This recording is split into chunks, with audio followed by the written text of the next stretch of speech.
Hey everyone, today we're gonna talk about those things that leave you laughing and crying at the same time.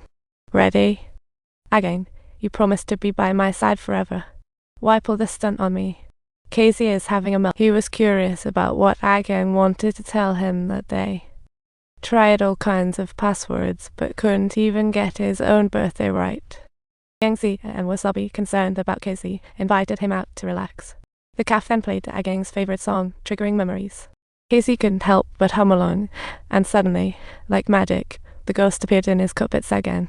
Her sister teased Casey to face reality, her brother's not coming back. Yet Casey felt Agang was too real. Casey found singing that song made Agang appear. But her friends now doubt her sanity.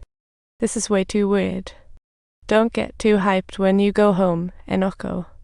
Casey decided to test his theory at the reservoir.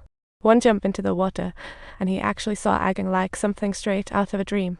Although they couldn't touch, it sparked hope for him to keep living. Casey asked for Agang's phone password, and Agang turned red. Agang came up with excuses to refuse, and the next day, Casey brought a cute water bottle to visit the fire station. Wasabi noticed Casey's strange behavior, and worried he might never escape the shadows. Whenever Casey ordered, he always requested double, even though everyone else thought he was just talking to himself. Casey took Agang to watch the sunset by the sea and enjoy the city lights, a total romantic scene. They danced, shopped, and even bought clothes together, just like the crazy times in the past.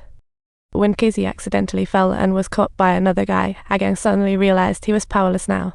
Agang lamented, "If this keeps up, how is Casey gonna face life?" Casey had long lost the courage to surf. Agang's departure left him with scars that couldn't be erased and endless confusion. Even the little waves are powered by a long journey. Now they are just victims of this force. I want to prepare for this wave and the next one. Why are you so bummed out? I want to be right here forever.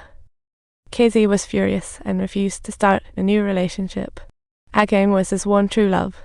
That day, Wasabi burst in with confessions, revealing he had liked Casey all along even when the apartment was on fire.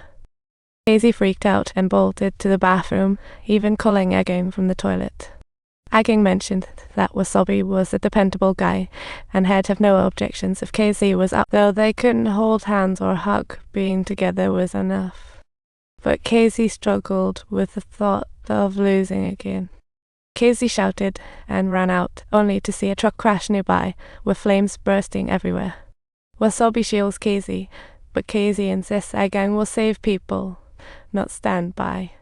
He risked it all to call for Agang, and the fire was put out, but it seemed to drain all his energy. Agang was weak, almost breaking apart in the air, while Casey cried out his name. But Wasabi said, "We refuse to believe, but Agang is gone. No ghosts exist." Casey dragged Wasabi home, crying, and urged to fill the pool. Thank goodness Agang didn't vanish. His sister started working at that calf, deeply missing her brother every day. She hoped to fulfill Agang's dreams by opening a calf after graduating, but never had the courage to tell them. Her heart was full of struggle and anxiety, yet she wanted to provide support. This love is meant to be felt by everyone, or the arduous path of growing up. She wished to help her brother's dream by opening a calf, so she spent her vacation honing her craft. Casey went to Agang's house for the first time, but couldn't bear the heartache and chose to hide instead. His sister revealed that Agang always appeared carefree. In fact, everyone misunderstood him, thinking he was a genius, but only I knew how hard he worked. At first, Casey's cooking was awful, but with Agang's encouragement, she improved. After Agang passed, numerous people came to pay their respects, as if they all received help from him. Agang did this because he was saved by a little girl when he was young. She was his hero. This made Casey dash home to find that old newspaper. Turns out he was that little boy.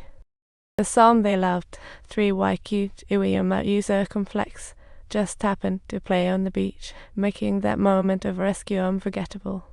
With the surfing pattern on Casey's board, the past is written in destiny. It was his rebirth, the most significant day of his life.